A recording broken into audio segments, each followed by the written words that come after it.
This is Dateline Sunday, February 15th, 1998. Tonight. No one wants teenagers to smoke, not even Philip Morris, or so it said in these ads. But this document obtained by Dateline suggests a different story. They admitted here that it's 16-year-olds that they're targeting. A confidential memo showing that in the 1980s, Philip Morris was developing a new cigarette targeted at smokers as young as 16. Tobacco and teenagers. Don Patangelo with a Dateline exclusive. Nicholas Bissell called himself the toughest crime fighter in his state. Then he got caught committing a crime. A former New Jersey prosecutor is also a fugitive from the law tonight. A tough guy lawman who ended up on the wrong side of the law and ended it all with a gunshot in the desert. A nice guy if you played by his rules. Very much so. And if you didn't? You could end up on the list that you didn't want to be on. Keith Morrison on the last days of a good guy gone bad. Ever been sitting at the salon wondering what to do with your hair? That's not a problem here. These artists are putting the style back in hairstyle. A lot of glitter, a lot of glamour, lights, camera, action. That's fantasy hair. Sarah James with the new art form that's all the rage and ready to wear. She's no ordinary grandmother. In fact, she's cooked up something no one else has. Created in her basement. How many people know this secret of yours? A compound that has safety officials and big companies clamoring. Could it one day save your home? I just had never witnessed nothing like this before in my life. Keith Morrison on A Grandmother of Invention. Dateline with Jane Pauley and Stone Phillips, plus Tom Brokaw, Katie Couric, and Maria Shriver. From our studios in New York, here again is Stone Phillips. It can happen anytime, anywhere. An accident leading to an invention. A melted candy bar near a radar tube sparked the idea for microwave cooking. An attempt to mark the pages of a choir book inspired those little Post-it notes. Where would we be without those? Well, tonight, you're going to meet an accidental inventor who's hoping her creation will mean something to us all. Greater safety for our homes and for our families. Here's Keith Morrison.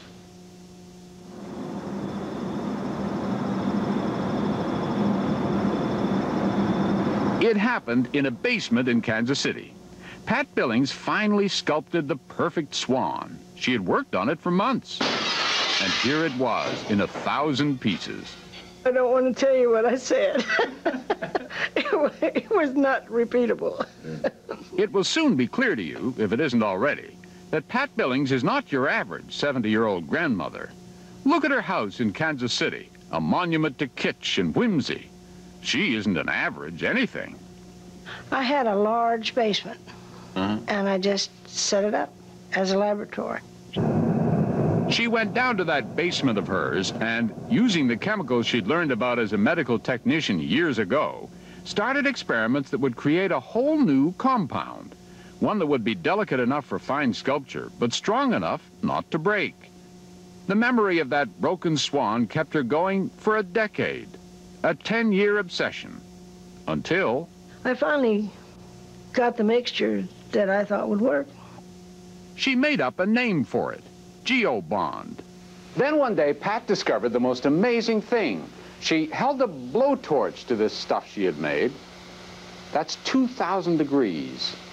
And she held it, and she held it. That's my finger right on the other side of the material. And it didn't burn, and it didn't melt. And even more remarkable, when she touched the area right around that 2,000-degree burn, it wasn't even warm. That's when Pat Billings knew she had invented something important. Important because of this. What if her sculpture compound could be used as a building material to protect houses from fire? She sent Geobond samples to a respected physicist in San Diego, Dr. Heinz Poppendieck, who put them through a battery of tests, even blasting it with 6,000-degree heat for 30 seconds. It didn't burn. It didn't even smoke. And she sent it to the Underwriters Laboratories in Chicago and received the highest UL rating for fire resistance. Now she really had something. We've got a non-flammable, non-combustible, insulative, non-toxic material that's extremely strong. And what did she do with it?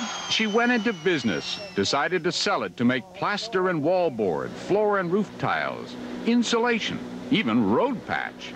She says Geobond is easier to use than competitive products like cement block and stucco, and costs less. To those who said it sounded too good to be true, she says, The only thing I can say is look at the record, because the record speaks for itself. But she knew it wouldn't sell without one more test, the one that made everyone nervous. This toughest test of all would put Geobond on the map, or smoke it out as just another crazy inventor's claim. Pat Billings built a couple of huts, one of traditional materials, the other a wood frame coated inside and out with Geobond. She invited members of the International Association of Fire Chiefs to come and watch. Inside each hut, they put some kindling. Kansas City fire investigator Gary Dull doused it all with kerosene and gasoline. When I got there and first met Miss Billings, she said, Gary, she said, let me show you this. She said, this material won't burn. And I just thought in the back of my mind, yeah, right. After 15 minutes, fire was coming through the exterior wall of the wood frame construction and going through the roof. In 45 minutes' time, the building itself was on the ground, a pile of ashes. But the Geobond house? It was still standing intact, totally intact. There was the interior cracking of the walls, but there was no direct penetration.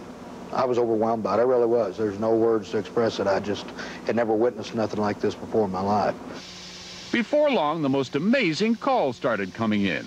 The Air Force asked for samples of Geobond, which it's testing for use on rocket launching pads. An Air Force scientist told the Navy, which is looking for a new material for the decks of aircraft carriers. In Kansas, a division of the Sprint Corporation has used it to fireproof communication wires. Universal Studios is exploring Geobond for the firewall in its backdraft attraction. Big companies started snooping around. They and we wanted to know, what's it made of? We knew it was mostly gypsum and cement, but what else? What are those chemicals that make the compound work? I can tell you one. Yeah? Water. She doesn't give her secret recipe to anybody. Wouldn't even let us into the locked room where she keeps it. So determined is she that while she's applied for patents for Geobond products, she won't apply for one for that mysterious formula, she says, because that would force her to reveal what's in it. Here's something that you haven't seen yet. Instead, she travels the country talking up Geobond to any and all who will listen. And this is totally fireproof. It absolutely will not burn. And takes calls from those curious big companies. How much did they offer you? Well, we had one offer of $20 million and one was raised to 25. Why didn't you take it? We don't think it's enough. Well, then tell me this. How much do you think it's worth right now? He's going to get a number out of me one way or another. $100 million plus a royalty. Whole unit. But she insists it isn't greed. She says at her age she couldn't spend it all anyway. She wants to stick around long enough to see people building their houses with materials that won't let this happen. You know what is so devastating about fires?